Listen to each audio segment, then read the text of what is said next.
I think it's dead on 7. We shall be prompt this evening, which is very unlike me.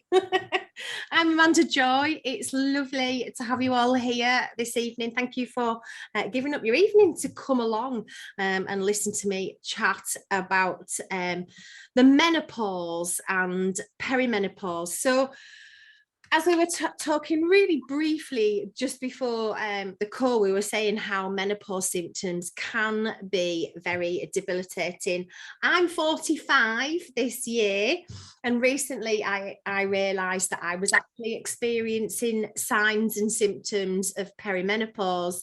And what was interesting was the process to check to see if I am actually experiencing perimenopause was to have a blood test. I later discovered that actually the blood test doesn't tell you a great deal because our hormone levels fluctuate, and it's very difficult to pick the right day and the right time when you're going to get a reading that's going to actually tell you anything useful at all. So when women are starting to experience these symptoms, there's a great feeling, and certainly I really experienced this, of sort of like, what am I going to do? And almost a feeling of helplessness and hopelessness that can really come with this, simply because finding solutions can be a huge challenge. Initially, I started struggling to sleep well, having always loved an early night and slept 8 to 10 hours a night all my life, to be sort of really only getting 4 hours a night, and starting to feel more tired in the day as well because of that lack of sleep was how it kind of started to manifest initially for me. And then I would have massive emotional outbursts that really weren't normal for me at all, because I'm quite chilled out and I'm quite jolly and quite positive. And I remember one particular evening, I came home and my partner David, I'm going to call him David so you know who I'm talking about, because he gets to live with me, and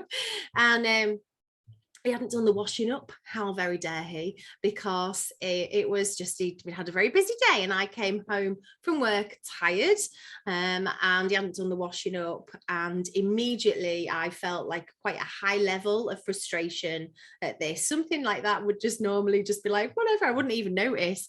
And there was frustration. And then I went into the bathroom and found his shoes in there. That led to even more frustration. And then, of course, when I was coming out of the bathroom, I started to get hot. I was sweating like mad, so I was stripped off, and I ended up standing in the kitchen, literally chuntering like a crazy person, stood naked washing the dishes. And I said to David, this isn't really like me, is it? I'm really not feeling like myself at all. And hot flashes, or sometimes known as hot flushes, for me, it feels as though I'm being very quickly overwhelmed with unbearable and stifling heat. And I described it to my partner as if almost like a volcanic eruption is going off within me, and it's rises up through my body like hot lava. And there really is an emotional quality to that, quite an anxious or a frustrated feeling that comes with it. And when a flush happens for me, I become very quickly like soaking wet with sweat. I need to change my clothes, and I'm very conscious about body odor. I'm sure we all are here as therapists. When we're working with somebody, we want to smell sweet and fresh and lovely. And so, I prefer to smell good. So I quite often have to like jump back in the shower and sort of start again, which makes me late.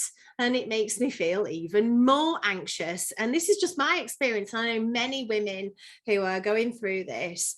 It impacts their work life in a huge way.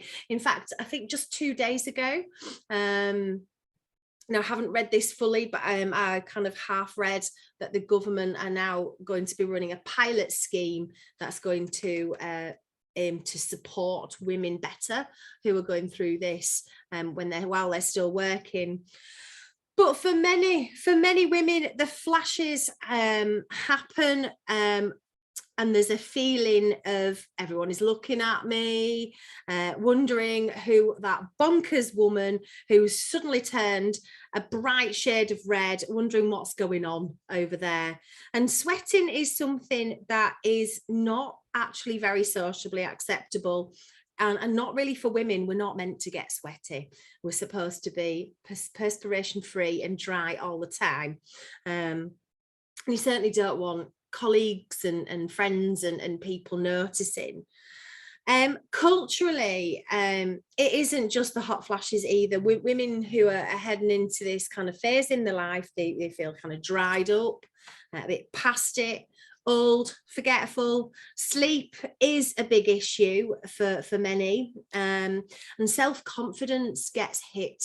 It really plummets, as ultimately you really just don't feel like you anymore.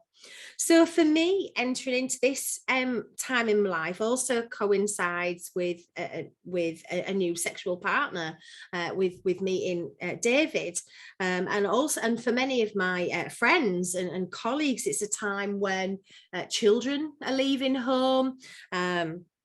Parents often become sick and may even die, and this time of life can really be a perfect storm of yuckiness for a lot of women, for most actually. I seem to not, it's quite difficult to find positive stories out there. So let's talk a little bit about what's actually happening within the body. So things sort of kick off with perimenopause, and perimenopause itself is something that we tend to hear more about menopause than perimenopause. But perimenopause just means around menopause. It refers to the time when your body makes that natural transition to menopause, marking the end of the reproductive years. So perimenopause, I'm really good tripping over my words tonight. Perimenopause is also called the menopausal transition.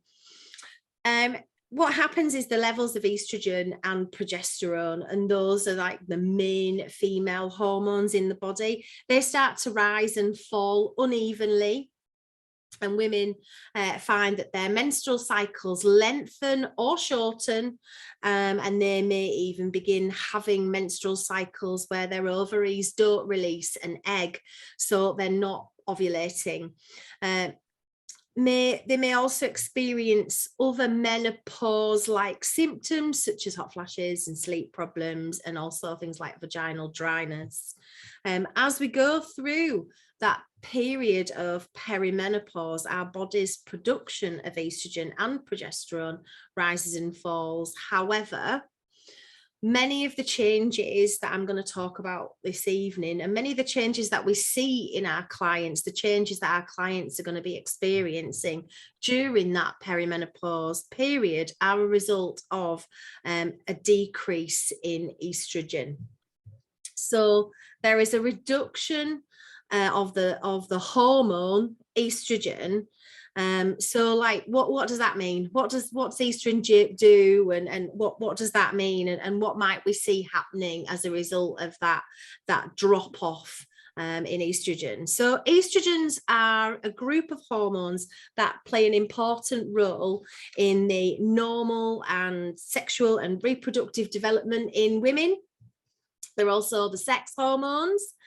Estrogen is produced in the ovaries, although the adrenal glands and fat cells also make small amounts of hormones.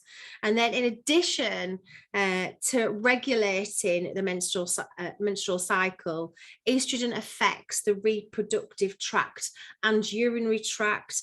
It also impacts the heart, and it also impacts the blood vessels. It has an effect on bones, breast, skin, hair, mucous membranes.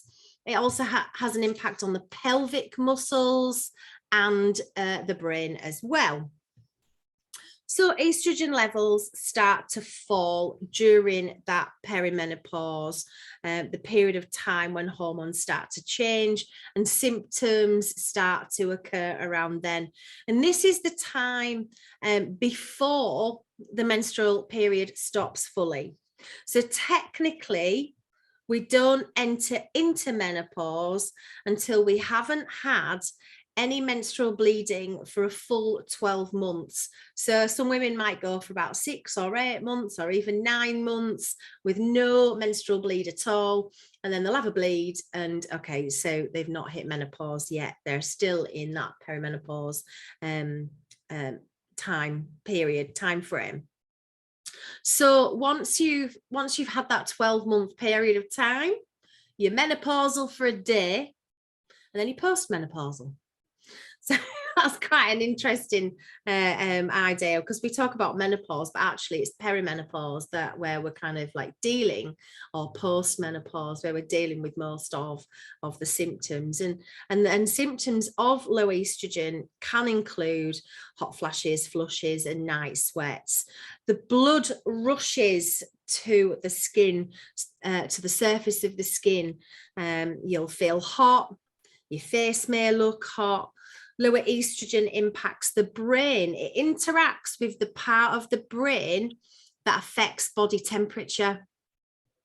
It's the part that's like the thermostat inside the brain. It's the hypothalamus, and it's located at the base of the brain. And it receives information about temperature. There's these little temperature sensors on the skin and around other parts of the body. They monitor the temperature and ensure everything's running smoothly. They kind of they do their job, and the hypothalamus regulates the body's response to any kind of rising or falling temperatures. It's all to keep that balance within the body, that homeostasis. Well, the estrogen has this kind of multifaceted effect on the hypothalamus, which does regulate these kind of homeostatic balancing functions, including reproduction and temperature, energy balance, stress, and a lot of sort of motivated behaviors. Estrogen targets all the major hypothalamic and neuroendocrine and autonomic cellular groups that activate multiple signaling pathways. So the hypothalamus has this massive concentration of neurons that are like dedicated to the control of the heart rate, to the control of temperature in the body, and other amazing physiological processes too. The hypothalamus monitors and controls. It communicates with those specific receptors and sensors that are all throughout the body that detect disruptions in the normal balance of body functions and chemistry. And I mean, these disruptions don't necessarily just have to be heat. These disruptions could be stress stimuli, it could be injury, it could be infection, it could be pain or emotional pain or distress even, that can sort of communicate that imbalance through these to these sensors. And then these kind of special neurons or hypothalamic nuclei alter the hypothalamic efferent outflow, that information that's going back out, and change the functions in those regulatory systems. So it's a very clever system, really, that enables the body to counteract all sorts of things, including stress and illness and infection and all sorts of things. And it's obviously trying to do its best to restore balance. And the other effects, I guess, the other alterations in functions of the autonomic nervous system, the endocrine, and the immune system as well. So within the hypothalamus, there are these like target systems and feedback systems that complete like a circuit, and our homeostasis or balancing systems. And a lack of estrogen causes the brain to falsely detect too much body heat. So it takes steps to cool the body down, and that's why people have a hot flush. But hot flushes start in the brain. They start because the brain is understanding, or thinks, the mind thinks, too hot, cool me down. So the blood rushes to the surface to experience that cool. It's joyful, this, isn't it? But mood swings are another effect of low estrogen. You might find that clients are feeling sadder than normal, anxious, or a bit like me, a bit frustrated about things when you wouldn't normally be bothered. We also those night sweats and disrupted sleep patterns can cause quite a great deal of fatigue, which may actually just make things awfully well. If you're tired, everything's worse, isn't it? So if you are feeling a bit moody and you're knackered as well, you're definitely gonna feel much worse. So when estrogen isn't activating the brainstem correctly, we have trouble sleeping. The amygdala, the emotion center of the brain, is very close to the hippocampus. This is where all the memory is, really like the memory center of the brain. And when estrogen levels drop, these regions in these parts of the brain, when the estrogen kind of falls off and disappears, that's when we start to get moodier. And it's because we're not as resilient to stress and anxiety in the way that we would normally be, because these systems that would normally regulate have gone a bit skew with. The estrogen is an emotional regulator, and it has an effect on the brain that is very similar to what we see, or how we see SSRIs working. It's sort of the body's stress regulating organs. The adrenal glands are also affected by these falling levels of estrogen. So we become more sensitive to stress. Levels of anxiety can increase, and we just seem to be more susceptible to depression and mood swings. Brain fog, that's another thing that we can kind of get. Can't quite think clearly, feel a bit muzzy, not really got my usual clarity of thought. And forgetfulness as well is also a common symptom, because the grey matter, the volume of your grey matter starts to decline as well. And I've noticed that I can't remember the word in English, but I can remember what it is in Spanish, and I can describe it. But you know, when you get them, it's on the tip of my tongue and I just can't think what it is. That seems to happen more often than not at the moment, which is just interesting to notice. So cognitive decline, it all sounds really doom and gloom, doesn't it? Cognitive decline is common during the transition into menopause. This sort of decline does include symptoms like forgetfulness, delayed verbal memory, reduced verbal processing speed, and impaired verbal learning.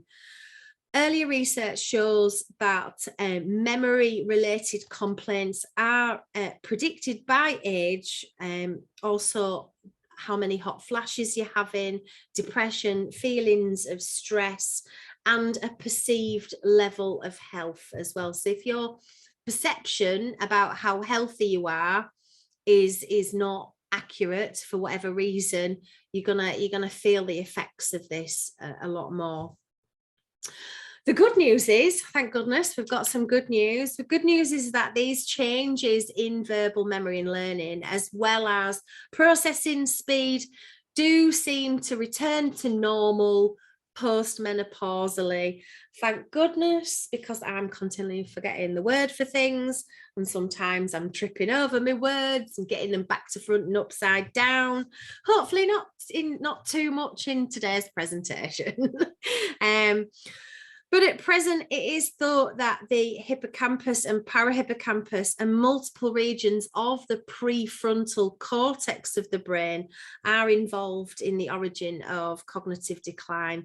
That is particularly connected with those quite severe vascular motor symptoms. Vascular motor symptoms, what I'm talking about is hot flashes, palpitations, even changes in blood pressure. Neuroimaging confirms that in postmenopausal women, that grey matter volume returns to normal, especially in areas concerned with some types of memory and cognitive processing. In fact, postmenopausal women, the grey matter volume is similar to that of men of about the same age, and it actually does, it can increase at that time. So it's a great opportunity to learn again and to do something with language as well at sort of that postmenopausal age, because we've got the opportunity to not only get that grey matter back but get more of it. So some women get thinning tissues, which actually may cause discomfort. I'm mostly talking about thinning of the skin. Nobody likes to be more wrinkled, but I think the kind of the challenges come when that thinning is within the urinary tract, because that can lead to lots of things like bladder infections, and women sort of almost get an urgency to urinate, and then when they go, it's a tiny little bit of urine, it's nothing really to write home about, and you're kind of like, what's going on? I was busting for a wee there for a minute, and then nothing really exciting happening. Or you might even lose control of the bladder altogether. Thinning of the vagina may actually cause quite a lot of dryness and painful sex as well. So we need to, bear in mind that when we're working with clients, talking about these issues might be more embarrassing. So it might be just worth saying, how are things in your romantic life? Are there any issues there? Because there's so much that you can do for these things that people don't need to be living, lacking those lovely things that are part of life. There are some more major health risks with low estrogen. These are things like osteoporosis, because estrogen helps the prevention of calcium loss.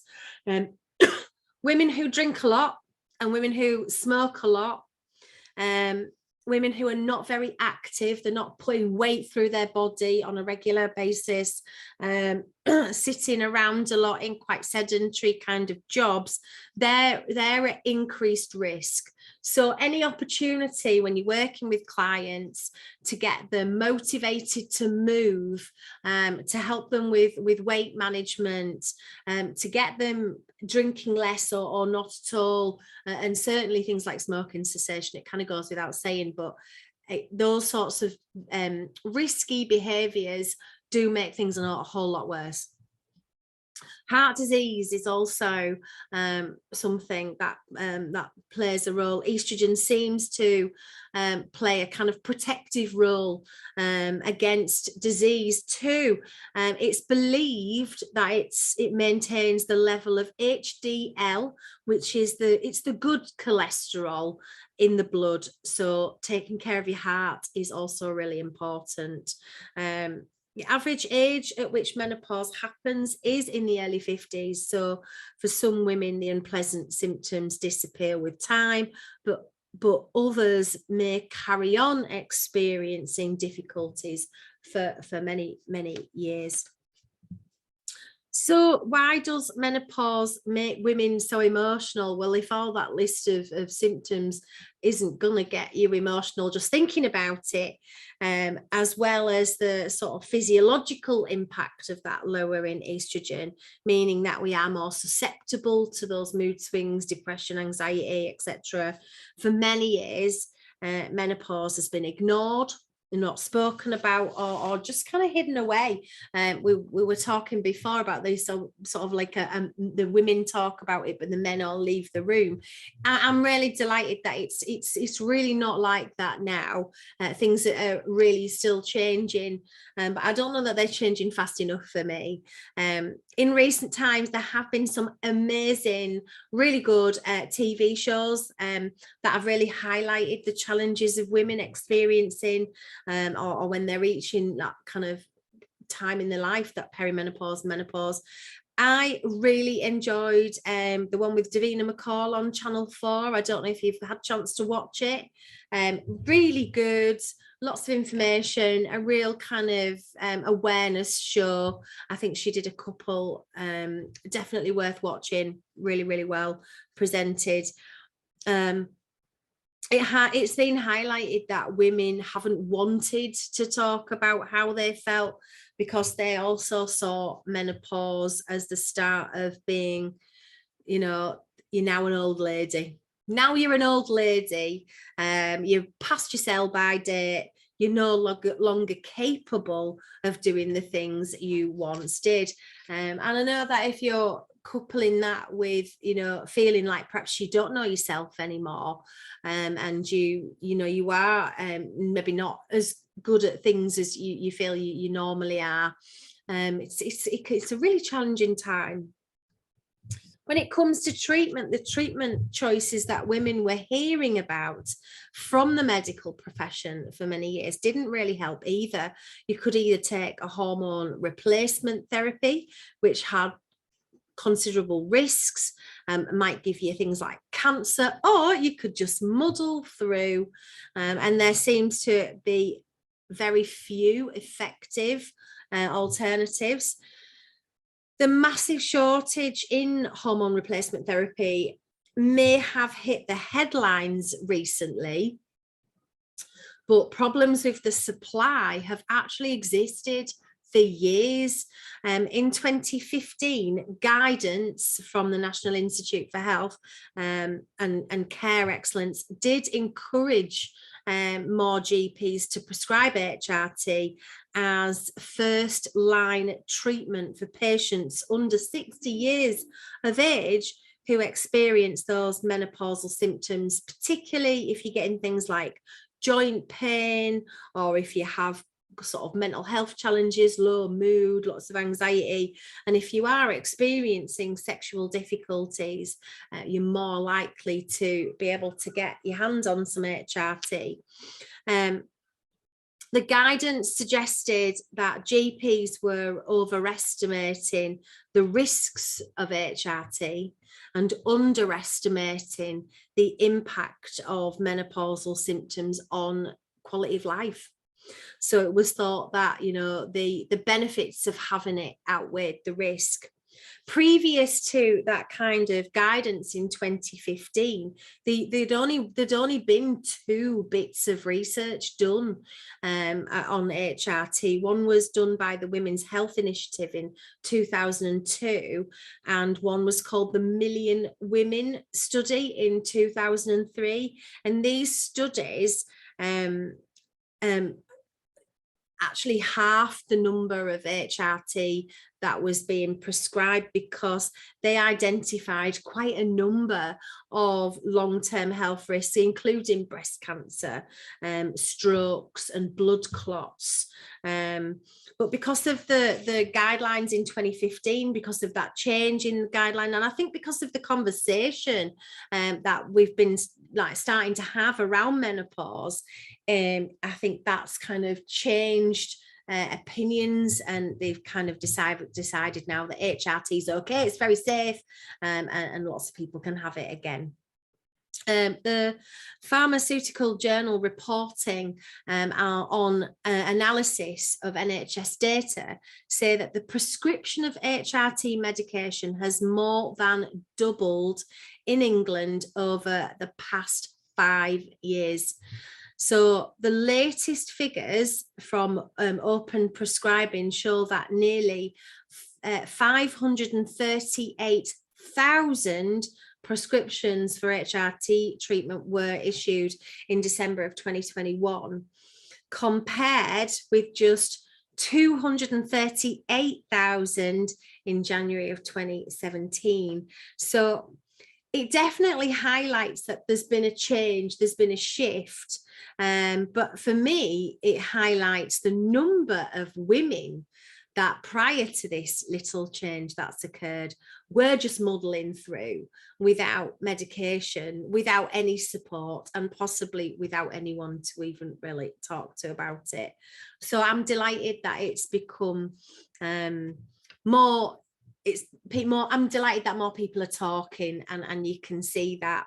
However, it's kind of a rocketing rise in prescription and demand for HRT, and this demand has come right in the middle of a huge restriction in supply. Shortages have been reported for a long time, since sort of 2018, and in 2019 there were reports, and in 2020 it was reported that there was supply problems, and that's with kind of the widely used estrogen only HRT, and also with the combined HRT and progesterone, which is what's mostly given to women who are still having a menstrual cycle, that kind of combination of the treatments.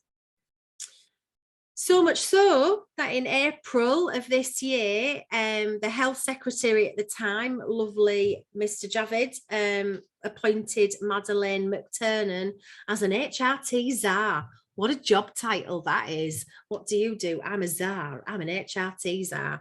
But she's really, her job is just to tackle the shortages, because they've really recognised that it's huge, a huge amount of shortages. Meanwhile, many women, including me, have not been able to receive the prescriptions that their GPs have recommended, and alternatives have not been proven to be safe. I was prescribed one lot of HRT. It wasn't available after 3 weeks. I kind of followed up with the pharmacist, and they offered me something different, not the one that I was prescribed. It came with no instructions. So I did what everybody does. I jumped on Google to see how you use it and what it's all about, and thought, hang on a minute, I think this might be contraindicated for me. So I decided I would go back to the GP and check first. When I went back to the GP, which took another 3 weeks to have that conversation, so 6 weeks of not really knowing what to do, the GP said, oh yes, you really shouldn't have that one. It's not ideal for you. So many women are in my situation. The medication that we need, or that would be good for us or may work for us, is simply not available. It's a postcode thing as well, depending on which area of the country you're in. You might be able to get a different variety of HRTs, including creams and pessaries. But there's a lot of shortage throughout the country, and it really just depends on where you live and what's going on. So the reality is there is a huge need for alternatives. Really, I just wanted to kind of give you a few numbers, so just to get an idea of how many people there are out there who need alternatives. And hypnotherapy is hugely beneficial. Oh my goodness, I have had to practice what I preach, but it's been amazing to be able to use it on myself. Hypnotherapy can be used to help women to regain control over their moods. Oh, it's so good to feel like me again. It's good to have techniques to enable you to kind of manage your emotions and to feel a little bit more like you've got control over your body again, which is great. It's fantastic for reducing hot flushes. It's great for tackling insomnia. We all know how good it is for relaxation and reducing stress and anxiety. But I think the change in mindset that we can bring you with hypnotherapy is it can really help women to see menopause or perimenopause as a gift, and not as some awful thing. Like I've just said all the awful things, but not some awful thing that can happen to you, because there are actually many gifts that menopause brings. And although it's still possible to get pregnant during perimenopause, for most, the postmenopausal years kind of ushers in what can be a whole new era in women's sexual lives. Many women do experience vaginal dryness throughout this time, so it can be thought of as an opportunity really to explore and to find new ways of enjoying intimacy. I think that rediscovering of who we are sexually and being fully authentic in the bedroom and discovering what works for you during the menopause, it may take a little bit of time, and it may take a little bit of exploring and maybe some imagination, but it can be a wonderful time, because a lot of the women that I've spoken to going through this feel like they've been actresses in the bedroom all their life anyway, carrying out and doing things, you know, that they haven't really been enjoying because they want to please their partner.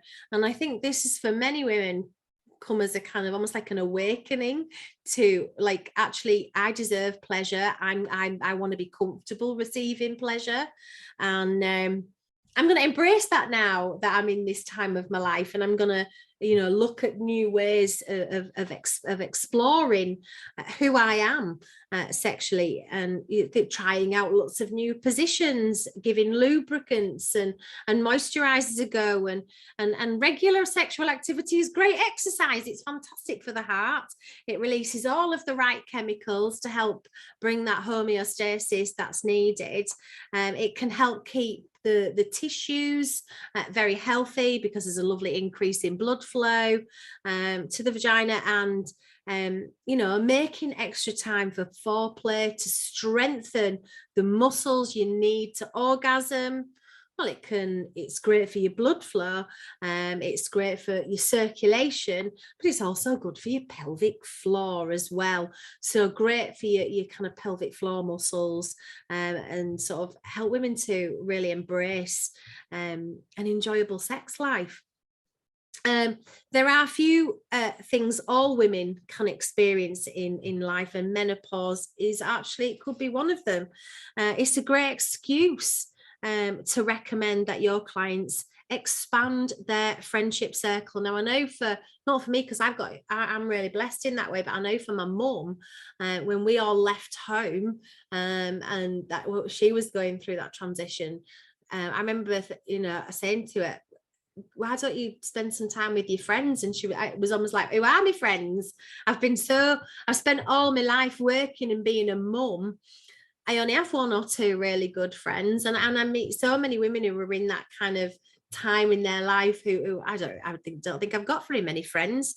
So it's a really good opportunity to make new friends, to expand your friendship circle, and actually women supporting women, seeking out advice, just sharing experiences, knowing that someone else is going through something like what you're going through as well, you know, weekly lunches, coffee mornings, groups, all of these things. It can be actually so helpful, and can really kind of give you a bit of feeling of liberation, getting out and meeting lots of new people. Great opportunity for us as therapists to think about doing group hypnosis sessions as well, you know, getting people together, gathering women in circle or in ceremony. There's lots of that going on and it's lovely, but just a cup of tea and a bit of hypno in a group session, and a bit of an opportunity just to chat and share would be such a wonderful idea, knowing that it's a really important time for women to learn from each other, to listen to each other's experiences, to share stories. It can be a very humbling but very educational experience. So yeah, great opportunity to offer group therapeutic sessions for us as well.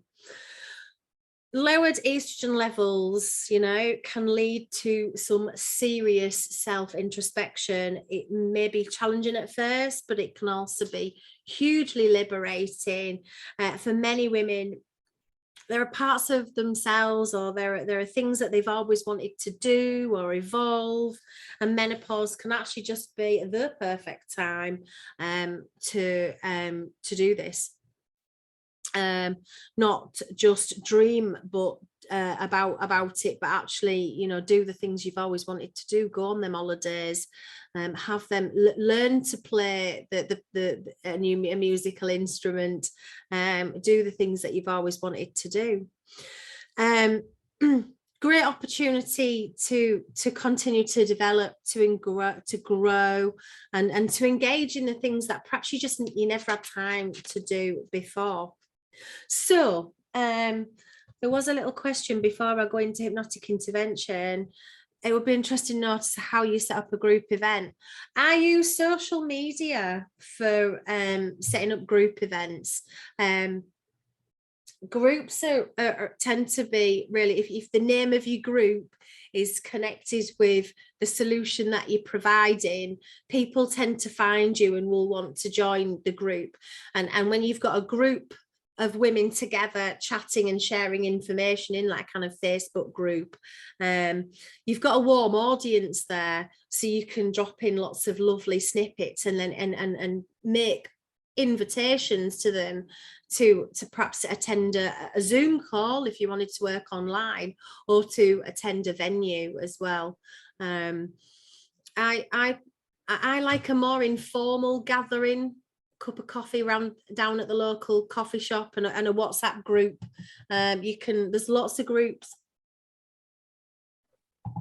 that you can guest as a speaker, and then just say, if you want to join me, send me your contact details and I'll pop you in my group is happening chat group on WhatsApp or whatever sort of medium you use. But social media is definitely a good way to bring people together, and just networking. Getting out to groups that are like business groups like the BNI, and other groups like that, because they all have women in them, usually women who are working for themselves or women who run businesses, and I actually think there's a huge opportunity here for us to go in-house and go into companies and offer support for workers, for women who are working at this age as well. I think business and industry would be really interested in having you be available for sessions, one-to-one or group sessions in company. So when it comes to hypnotic intervention, the first thing that I always address is the breathing. We all do this anyway.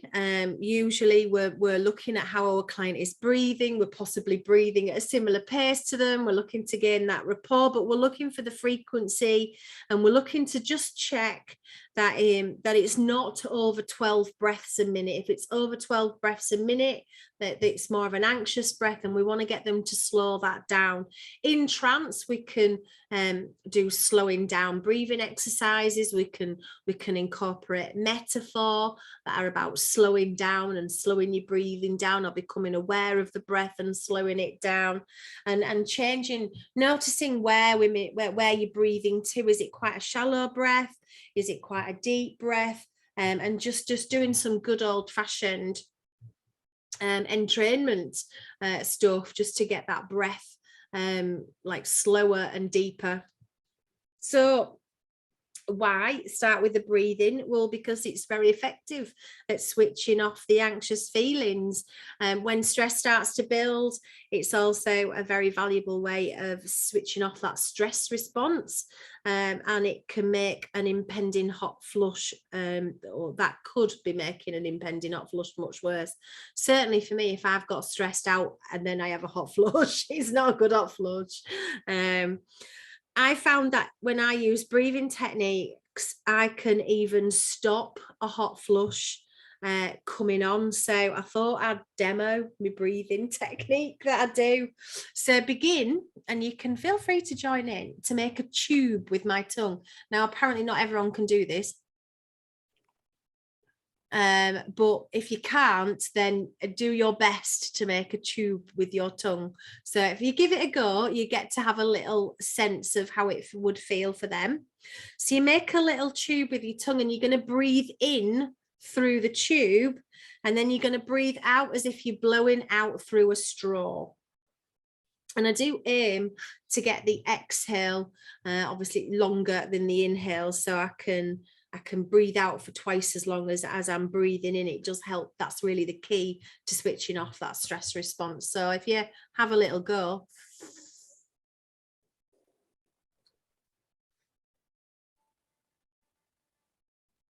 For me, it instantly calms me down. But I do find that breathing through the tongue is quite good as well. Square breathing is it's the same kind of breathing, but you just add a little bit of a visualization to it, something a bit more kinesthetic as well. So with the square breathing, great for bringing about homeostasis, great for helping with insomnia as well. So you take a deep breath in whilst you're imagining that you draw in the first side of the square. And then you hold your breath while you imagine drawing the second side of the square. And then you breathe out while you draw the third and the fourth sides of the square. So if you do the one with the hold the breath and then you breathe out for the other two, that is like it's a great little insomnia cure as well. The holding of the breath and then the long breath out kind of helps you to go really into almost like a sleepy state. Or you can kind of like do a bit of a combo of the two, where you kind of breathe in through your tube tongue as you draw the first side of the box, and then just breathing out for the three. So if I'm during the day, I don't want to get tired doing this, but feeling relaxed is good. So I breathe in and then breathe out.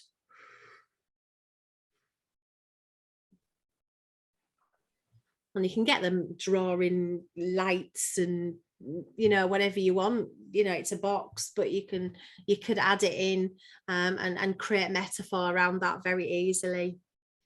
And if you do it for a few breaths, you'll notice you'll feel yourself cooling down. It's a bit of magic for me anyway. It's brilliant. It works really well. Research shows that weekly sessions of hypnosis with women also practicing at home with self-hypnosis, can't stress how beneficial teaching your clients self-hypnosis is. If they're going to struggle to do it for themselves, create an audio for them, because it's reinforcing everything that you're doing in the session. You've got that lovely repetition going on. But after about 5 weeks, 70% of the people in the research said that the hot flashes had been reduced, from having hot flushes on the hour every hour to just 2 or 3 a day.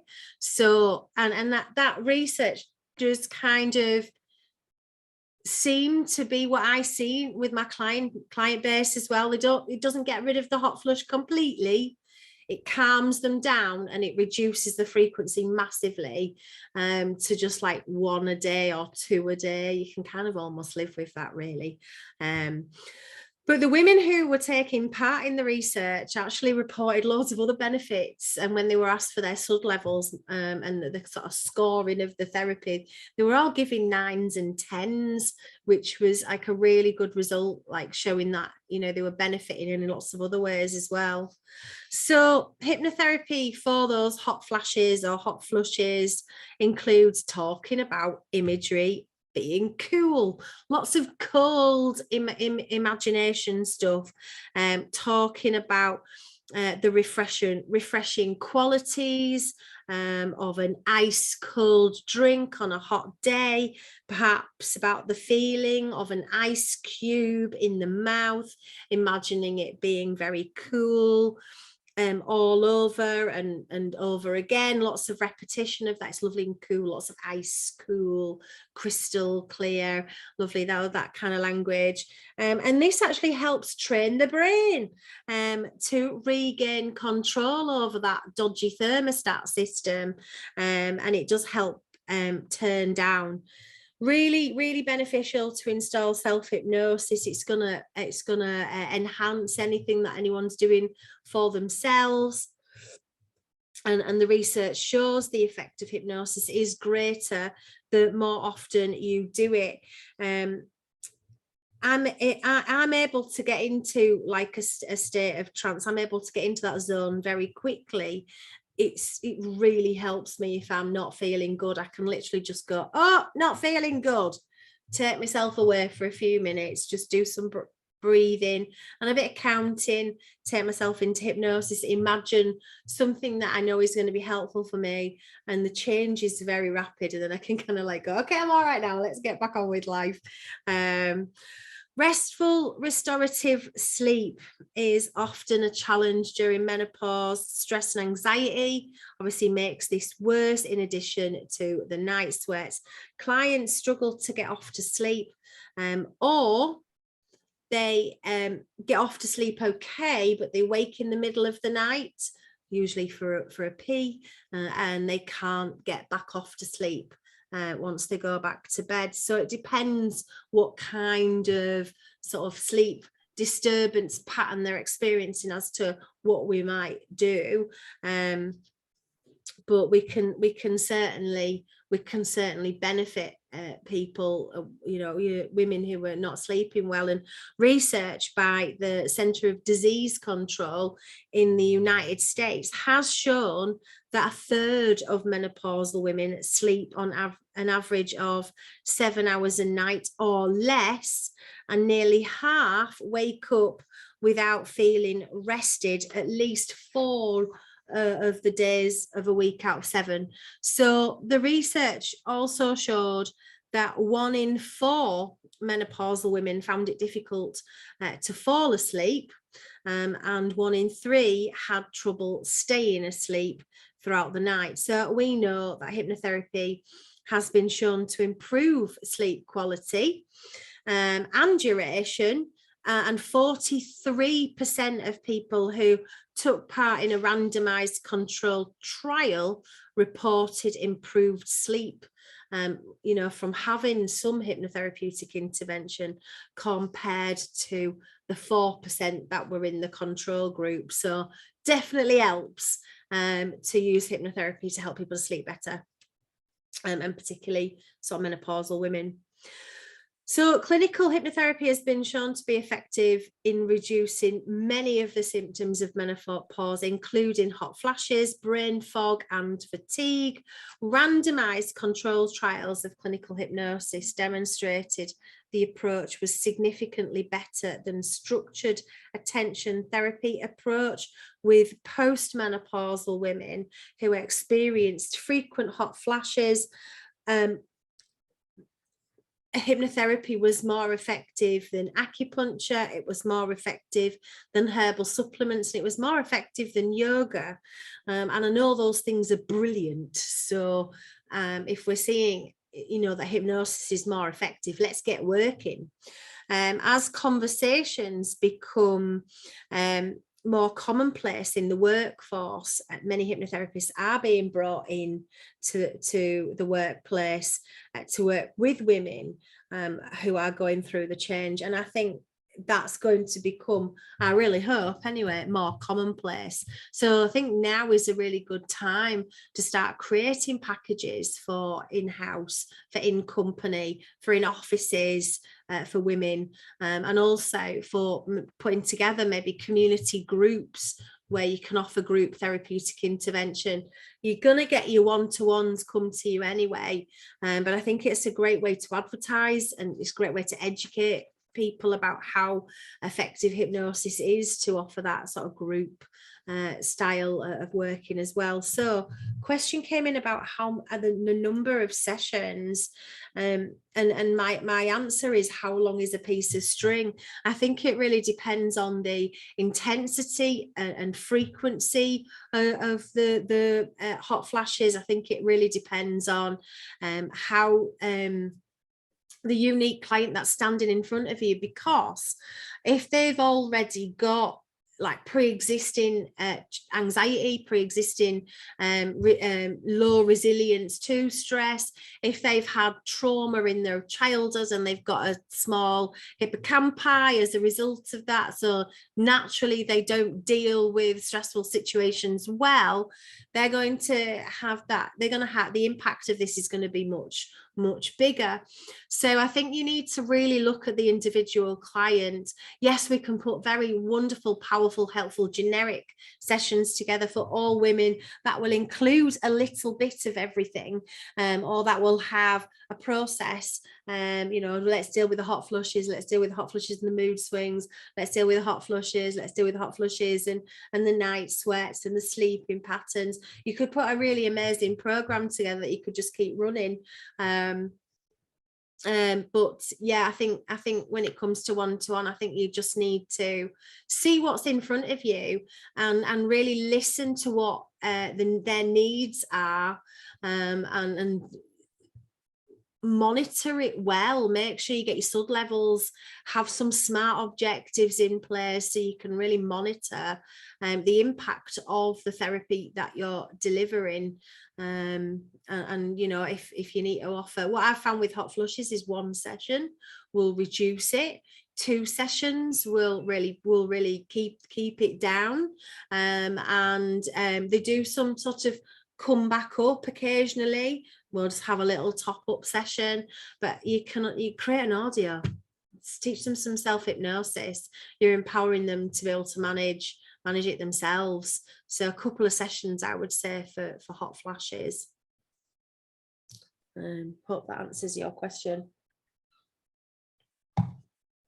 How would you go about putting a program together given the wide range and experience needs of members? Very good question, and I'm going to talk with you now about all the different approaches that you could put into a program, or that you might want to consider when you're working one-to-one. So simple techniques to keep it simple, that manage their symptoms and offer support to reduce stress, anxiety, frustration, any of the usual things that you would do with clients who are usually experiencing these things. They can all be applicable there. Any of the stuff that you would normally do to support people who are having problems with disrupted sleep, you would look at that as well. Anything that's going to help bring balance to the physiological symptoms within the body, and anything that's going to support or help a woman to embrace this transition period as a gift and as an opportunity to kind of become the best versions of themselves. So techniques to encourage acceptance of where they are, and techniques to encourage an improved relationship between the mind and the body, listening to the body, listening to what your body needs, adding in extra self-care, slowing things down, doing things more when you can do more, doing things less when you can't manage. You really have to get tuned into your body. If we can help them to connect more to their body and listen to their body and what their body's needs are, this is really helpful. And this kind of approach is brilliant in conjunction with other kind of approaches aimed at things like weight reduction and fitness goals in general. because any kind of physical exercise is going to really help rebalance the chemicals that we want rebalancing. Yeah, it's going to, you know, if you're physically fit, it's going to really help you. You can always do a bit of IMS, you know, a finger wiggle or a sway or a head nod. They're kind of really good for kind of becoming the detective and maybe digging a little bit deeper and getting some of that sort of knowledge from the subconscious. Like, are you really taking good care of yourself? Is there more you can do? Are you managing your time well? Are you resting enough? Is there something that's preventing you from taking care of yourself? Is it because you've been a carer for all your life and now you're having to think about yourself first for the first time? You can kind of do some of that deeper questioning with just IMS, or you could use like a reverse metaphor technique to get like more information that's really going to be very specific for the client, from the client. In a one-to-one session, obviously, those not going to work so well in group settings. Anchoring resourceful states, just dead simple, but brilliant. I like to aim the characteristics or the resources of things that are cool, things that bring about feelings of calm and also confidence. So cool, calm and confidence. There's my little mantra. And you can use touch, you can use sounds, you can use words. I quite like anchoring cool, calm and confident as a mantra to the resourceful states and accessing those resourceful states by saying the words cool, calm and confident. I mean, that kind of thing works really well. You could pick an array of words, use words that are going to work well for your client if you're going to use words. And we've got a load of tools and techniques that bring about cooling sensations to help reduce the frequency and intensity of the hot flushes. Also, so up a mountain, snowballs, ice, you know, pools and swimming in the sea and all those kind of visual imageries that we can bring in, those metaphors about being cool. And I kind of like make things so cool and cold that they feel numb, because when you believe that something is so cold, there's numbness about it. You can bring in like a mantra like never underestimate my beliefs, or the power of my mind, or something like that, to really kind of like, let's get you really believing that what your mind, you know, creates, your body achieves. What the mind believes, the body achieves. Your beliefs become your biology. It's really putting those into action. So people who've got those like really bad hot flushes, lots of those kind of vasomotor symptoms, really helpful, like I was saying earlier, to use self-hypnosis. Give them a little self-hypnosis guide that they can use on themselves, add it into an audio, so they've got something that they can use every day. So techniques to control moods, also very helpful. Things like how to use your angry energy in a positive way to like reframe the issues and enable people to kind of move forward in life. Don't get stressed about the washing up. There are lots worse things you can get stressed about, but I totally just lost it over the washing up that night. It was awful. I was on the phone, I'm going mental, somebody needs to come and lock me up, I've lost the plot. But yeah, applying this to myself has been so helpful, because that angry energy, it's a real force. It's a good tool if you can take that anger and turn it into something productive or creative or exciting, or something that's going to, you know, channel it into something really beneficial. And you know, if you are feeling a little bit like this is a nightmare and it's the worst thing that's ever happened to you, it's great to use those negative emotions and as a resource, really. Thanks, Joe. It's videoed, so you can catch up at the end. It's great to help women to embrace that actually this time of your life is a gift. It's a gift. Techniques that will help your client to see the value of the life that they have lived. Let's take them back to lovely memories of things that they've achieved, things that they've done, things that they should feel really proud of, things that they should feel really good, you know, really good about that they've done in their lives, because we've all done so many amazing things. Take them on a journey and harvest all of those positive emotions, because you will work with people who are ruminating, playing things over and over in the head. They might have regrets as well. I wish I'd parented my children differently. I wish I'd done this. It's about really listening to what those are and reframing them, and then, you know, using the basic techniques that we have to go and really harvest those lovely resources from positive experiences from the past. Techniques that will rebalance hormones are great for mood swings. Apposition of opposites is one of my favorite techniques for bringing homeostasis into any area of your life. Great for working with people with sort of low mood as well. Or using coloured light, breathing in coloured light, having coloured light moving through the body. I particularly like the colour green for working with the hypothalamus, and actually focusing on the hypothalamus, doing a bit of education around what it looks like and where it is, and imagining bringing that sort of green light or healing light or colour or qualities to the hypothalamus. Bit of primal imaging as well, really good. Let's see which, you know, if you're having a look at the parts of the brain that are not working properly compared to the parts of the brain that are working properly, you might be seeing fireworks going off in the parts of the brain that are working properly, and maybe kind of like, you know, your Catherine wheels looking a bit dodgy in the parts of the brain that are not.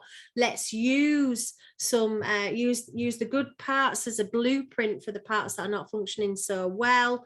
Bit of primal imaging. Great to direct changes in key areas of the brain connected with hormones and mood. Loads of techniques to help your clients see the potential in this time and their life, kind of the sorts of things that we would use with athletes. Let's go have a look at how things could be if, you know, and reframing different life situations. Great to just use metaphor here. I love a kind of seasons metaphor, or a tree coming into bloom or blossoms, and those kind of seasonal metaphors. I like those in there. Also, we've got things like control room technique. Blooming brilliant for giving the body a direct command. We want to give them that direct suggestion. Or in a pharmacy, you've got a pharmacy in your mind, you have everything that you need in there. Let's get in there and make a magic potion and drink it down. Great for cooling things down, boosting up confidence, raising lower mood, enhancing feelings of calm, all of those kind of lovely metaphors that we use. Brilliant here. And then just open eye techniques. If you don't feel that trance work would be really beneficial, perhaps they are in a really dark place and you think, I'm just not going to do any trance work today, it's not a good idea. Just using sort of clean language and that sort of compassionate inquiry, allowing the client just to experience whatever it is that they're experiencing, have them kind of sit with it with some level of acceptance, and ask them to sort of talk to you about what it is that they're experiencing, like when they connect with the source of the issue, and ask them to describe it using like what their internal references, like, you know, what shape is it, what size is it, what color is it, there's submodalities, the predicates there as well, and get a bit of an understanding of what their internal representation is. You know, I feel like it's in my chest, it feels like a heaviness. When I really sit with it, there's a sadness. What is that sadness? It feels like loss. What is that loss? What do you need to help that loss, you know, to not be there anymore? What do you require? What are you lacking? What can we bring to you? Do you need some comfort? Do you need some calm? What is it that you need? And you can ask those questions like, if that sensation could speak, what would it say? What would it tell you? And it's actually that kind of compassionate inquiry questioning is great for actually getting to the bottom of hot flushes and getting to the bottom of those mood swings. And, you know, if you do feel like the client is struggling to answer those questions, you can just get them to close their eyes. It will help them to go inward and just help them to observe the sensations and the experiences that they're having in their body. Great for reconnecting them again to their body as well. And we don't actually have to do this in trance if it's not appropriate to do so. And get them to observe the sensations and experiences.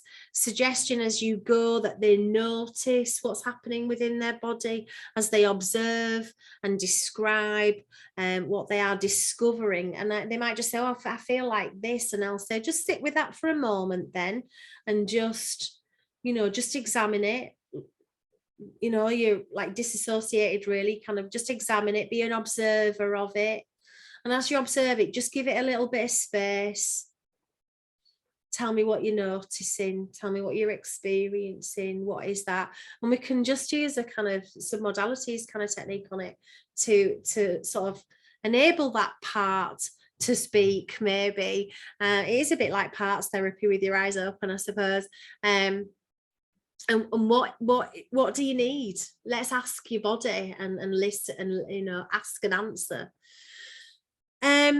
Insomnia sessions to calm the mind, and you may want to include techniques to reduce evening anxiety is a big one.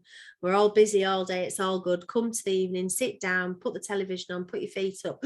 All of a sudden I'm really struggling. So evening anxiety, techniques that are going to also help with that sex drive, you know, an increased self-esteem, increasing confidence to kind of explore more. Lots of metaphor. It's really good here for kind of working with low libido and building self-esteem and confidence. And then, of course, parts therapy is just a brilliant tool, a great technique to enable you to not even do any of the kind of work with any kind of inner conflict, just to map out the parts of yourself, because I think a lot of people feel a bit lost, like, who am I? And it's wonderful to be able to say, let's go find that confident part of you and and reacquaint ourselves with that part. Let's go find that part of you that's got loads of passion for art or for knitting or for, you know, whatever it is. Let's go find those parts. Let's rediscover the part of you that does feel cool, calm and in control. Let's rediscover that confident part of you, because, you know, it's all still there. It's maybe just not been used for a while. So great to map out, great tool to help reconnect the client with themselves, like a bit of self-discovery. I love using parts therapy for that. And then, of course, lovely future pacing, a bit of pseudo orientation in time. Let's go have a look at this amazing future that is healed. Let's look at how life is when it's greatly improved. How do we know that life is improved? Well, we can see it, we can feel it, we can experience it. Well, what steps do we need to take to get there? Let's even ask that future version of you, what do you need? What do I need to do to get to where you are now? And get that information from within the client, from within the client. So Yeah, there is such a massive, such a great deal that we can do one-to-one in group sessions. So if you are like drawn to this work, and I hope that's why you're here tonight, that, you know, get out there and do it. I have put together a little masterclass. It's not finished. I'm nearly there with it. And it will be more of the kind of session plans, and it will include my kind of skeletons, like scripts, I suppose. They're very basic. There's not a great deal of oomph in them. It's just a bit of a guideline, really. So you can add in your own to make it unique for whoever you're working with.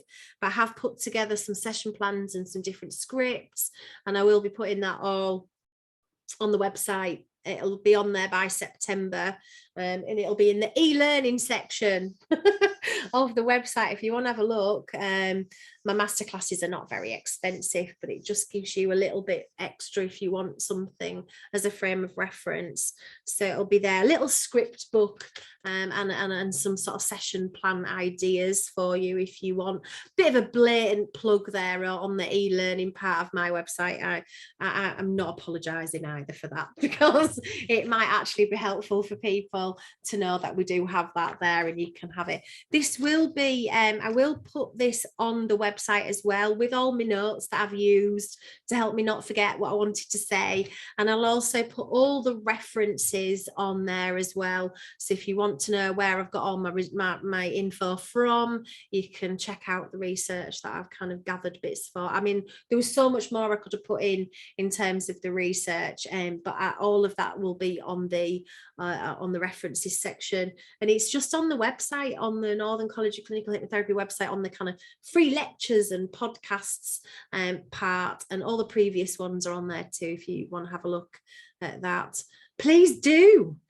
And I'm going to stop recording and just open it up for any other questions. Thank you so much for listening.